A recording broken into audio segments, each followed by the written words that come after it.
दे धडक बेधडक आपल्या परिसरातील ताज्या घडामोडी, घटना, समस्या, विविध क्षेत्रातील सर्वदूर बातम्या पाहण्यासाठी लोकशक्ती लाईव्ह न्यूज चॅनलला सबस्क्राईब करा आणि नोटिफिकेशन मिळवण्यासाठी बेल आयकॉनला प्रेस करा। लोणावळ्यात मोठी दुर्घटना घडली। पर्यटनासाठी मुंबईतून लोणावळ्याला आलेलं कुटुंब बुशी डॅमच्या बॅक वॉटरमध्ये बुडालं। या प्रकरणात धक्कादायक माहिती समोर आली आहे। रविवारी लोणावळ्यात मोठी दुर्घटना घडली। बुशी धरणाच्या बॅक वॉटरमध्ये पावसाचा आनंद घेत असताना अचानक पाण्याचा प्रवाह वाढला आणि त्यामध्ये 9 जण अडकले।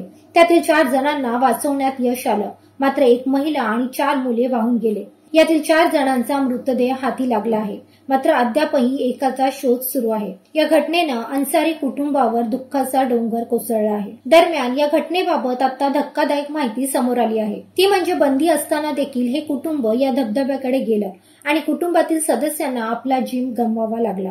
सूचना फलकावरील सूचनांचं पालन केलं असतं तर कदाचित जीव वाचला असता। लोणावळ्यात पर्यटन करताना सावधानता बाळगा असा इशारा देऊनही पर्यटक याकडे दुर्लक्ष करत असल्याचं दिसून येत आहे। बुशी डॅम परिसरात फिरायला आलेल्या पर्यटकांना प्रशासनाने सूचना फलकाद्वारे सूचित केलं आहे, मात्र तरी देखील पर्यटक याकडे कानाडोळा करत असल्याचं चित्र आहे। बुशी डॅम जवळ वाहून गेलेल्यांना वाचवण्यासाठी ज्यांनी बचाव कार्य केलं त्या शिवदुर्ग टीम मधील गावडे यांनी सांगितलं की पाऊस जास्त झाल्यानंतर लोणावळ्याकडे पर्यटक येत असतात। असंच हे कुटुंब होतं। हे कुटुंब एका लग्न समारंभासाठी आलं होतं। समारंभ पार पडल्यानंतर ते बुशी डॅम जवळ असलेल्या धबधब्यावर आले। इथे साधारणतः दुपारी 12:30च्या सुमारास ते गेले होते। या ठिकाणी 15 मिनिटांसाठी जरी पाऊस पडला तरी देखील धबधब्याचं पाणी मोठ्या प्रमाणावर वाढतं। या पाण्याचा या कुटुंबाला अंदाज आला नाही, त्यामुळेच दुर्घटना घडली।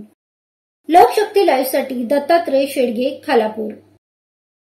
अशाच सच्चाई दर्शवणाऱ्या बातम्या पाहण्यासाठी लोकशक्ती लाईव्ह न्यूज चॅनलला लाईक करा, शेअर करा आणि सबस्क्राईब करा।